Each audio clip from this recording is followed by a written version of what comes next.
சளி தொடர்ச்சியாக இருமிக்கிட்டே இருக்கிறது, மூக்கடைப்பு, இதெல்லாம் வரக்கூடிய காலம்தான் இது. இந்த மாதிரி சமயத்தில் நீங்கள் இந்த டீயை ஒரு 3 நாள் வீட்டிலேயே தயாரித்து குடித்தா போதும். சளி, இருமல், மூக்கடைப்பு இதெல்லாம் வரதுக்கான வாய்ப்பு ரொம்ப குறைவாக இருக்கும். ஏற்கனவே சளி, இருமல் இருந்ததுன்னு வச்சிங்களேன், இந்த டீயை 3 நாள் தயாரித்து குடிங்க.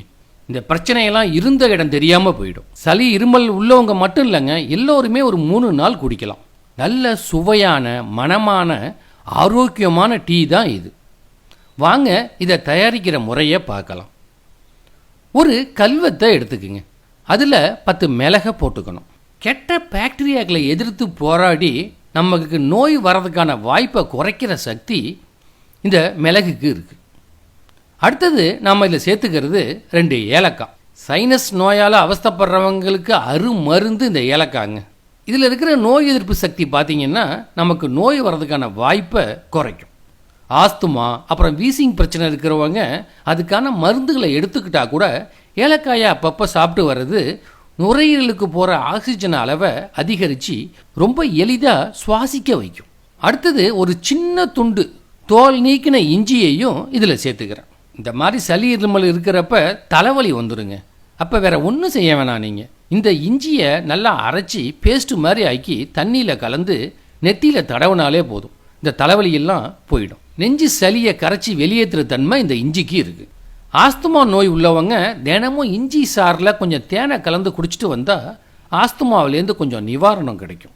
அடுத்தது கடைசியாக இதில் நான் சேர்க்கறது லவங்கப்பட்டை. ஒரு சின்ன துண்டை இதில் சேர்த்துக்கிறேன். கடுமையான சளி, இருமல் இதெல்லாத்தையும் போக்கக்கூடிய சக்தி இந்த லவங்கப்பட்டைக்கு இருக்குங்க. இதை எல்லாத்தையும் போட்டு நல்லா இடிச்சிக்கிங்க. ரொம்ப நசுக்கணும்னு அவசியம் இல்லை, ஓரளவுக்கு இடிச்சிக்கிட்டா போதும். இதோ பாருங்கள், நசுக்கி இதை எடுத்து வச்சுருக்கேன். இப்போ அடுப்பில் ஒரு பாத்திரத்தை வைங்க. அதில் 1 டம்ளர் அளவுக்கு பாலை விட்டுக்குங்க. நான் 4-5 கற்பூரவள்ளி இலைகளை நல்லா தண்ணியில் அலசிட்டு சுத்தம் பண்ணி வச்சுருக்கேன். நிறைய பேர் வீட்டில் இந்த செடி இருக்குங்க, ஆனால் எதுக்கு பயன்படுத்தணும்னு தெரியாமலே வச்சுருப்பாங்க. இதை ஓமவல்லி இலை அப்படின்னு கூட சொல்லுவாங்க. இது ரொம்ப வாசனையாக இருக்கும். குழந்தைங்கலேருந்து பெரியவங்க வரைக்கும் இது நல்ல பலன் கொடுக்கும். சளி, இருமலுக்கு. ரொம்ப இருமல் பிரச்சனை இருக்கிறவங்க இந்த இலையிலேருந்து சாரை புழிஞ்சு எடுத்து தேனை கலந்து குடிச்சிட்டு வந்தாலே போதும், இருமல் தொல்லையே இருக்காது. நம்ம மார்பில் இருக்கிற சளியை கரைச்சி வெளியேற்றுற தன்மை இதுக்கு இருக்குது. இதை நல்லா பிச்சு இந்த பாலில் சேர்த்துக்குங்க. ஏற்கனவே நம்ம கல்வத்தில் நசுக்கி வச்சுருக்கிற எல்லாத்தையும் இந்த பாலில் போட்டுக்கணும். நீங்கள் தினமும் பயன்படுத்துகிற டீ தூளையும் இதில் சேர்த்துக்குங்க.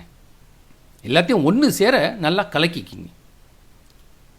அடுத்தது 1/4 ஸ்பூனுக்கும் குறைவாக மஞ்சள் பொடியை இதில் சேர்த்துக்குங்க. இது நோய் எதிர்ப்பு சக்தியை அதிகரிக்கும். கடைசியாக சுவைக்காக நாட்டு சர்க்கரையையும் நான் இதில் சேர்த்துக்கிறேன். உங்ககிட்ட கருப்பட்டி இல்லை பனவெல்லம் எது இருந்தாலும் நீங்கள் சேர்த்துக்கலாம். இதை எல்லாத்தையும் நல்லா கொதிக்க வைங்க. இது கொதிக்கிறப்பவே பார்த்தீங்கன்னா ரொம்ப வாசனையாக இருக்கும். நல்லா கொதிச்சிடுச்சு. இது ஓரளவுக்கு சூடு அடங்கின உடனே வடிகட்டிக்கு இதை அப்படியே எடுத்து குடிக்க வேண்டியது தான்.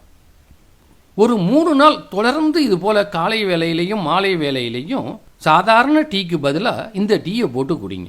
சளி, இருமல், மூக்கடைப்பு இந்த பிரச்சனை உங்களுக்கு வராது. ஏற்கனவே இருந்தாலும் அது சரியாயிடும். இதை மாதிரி காலங்களில் இன்னொரு பானத்தையும் நீங்கள் அப்பப்போ குடிக்கிறது நல்லது. அடுப்பில் ஒரு அகண்ட பாத்திரத்தை வைங்க. அதில் 1 டம்ளர் அளவுக்கு தண்ணீரை விட்டுக்குங்க.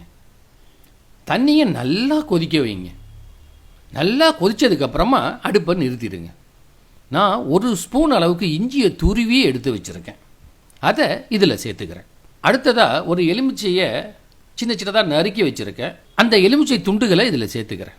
நல்லா தெரிஞ்சுக்கிங்க, அடுப்பை நிறுத்திட்டு தான் இதை செய்யணும். இதை அப்படியே மூடி வச்சுருங்க. குடிக்கிற பதத்துக்கு சூடு வந்தவுடனே இதை வடிகட்டிக்கணும். வடிகட்டியாச்சு. இப்போ இதுக்கு தேவையான அளவுக்கு தேனை சேர்த்து நல்லா கலக்கிக்கணும். இதை அப்படியே எடுத்து குடிக்க வேண்டியது தான். இதை நீங்கள் காலை உணவு எடுத்ததுக்கு அப்புறம் கூட குடிக்கலாம். ஏன்னா இதில் இஞ்சி இருக்கிறதுனால சில பேருக்கு வெறும் வயிற்றில் குடிக்கிறது ஒத்துக்காது. இது நம்ம நோய் எதிர்ப்பு மண்டலத்தை நல்லா வலுவாக்கும். சளி, இருமல் இதை மாதிரி பிரச்சனை வர்றதை தடுக்கும். இதெல்லாம் சளி, இருமல் வராமல் இருக்கிறதுக்கான ஒரு முன்னெச்சரிக்கை நடவடிக்கை தான். இதெல்லாம் நீங்கள் குடித்தோம் 4 நாள் ஆகியும் உங்களுக்கு சளி, இருமல் குறையலன்னா கண்டிப்பாக மருத்துவரை நீங்கள் அணுகணும். இந்த காணொளி பிடிச்சிருந்ததுன்னா உங்கள் விருப்பத்தை தெரிவிங்க. உங்கள் நண்பர்களுக்கும் இந்த காணொளியை பகிருங்க. உங்கள் கருத்துக்களை கீழே பதிவிடுங்க. நீங்கள் எங்கள் சேனலுக்கு புதியவராக இருந்தால் காணொளிக்கு கீழே இருக்கிற சப்ஸ்கிரைப் பட்டனையும் அதுக்கு பக்கத்தில் உள்ள பெல் சிம்பலையும் அழுத்துங்க. அப்போ தான் எங்களுடைய அடுத்தடுத்த காணொளிகளோட அறிவிப்புகள் உங்களுக்கு கிடைக்கும்.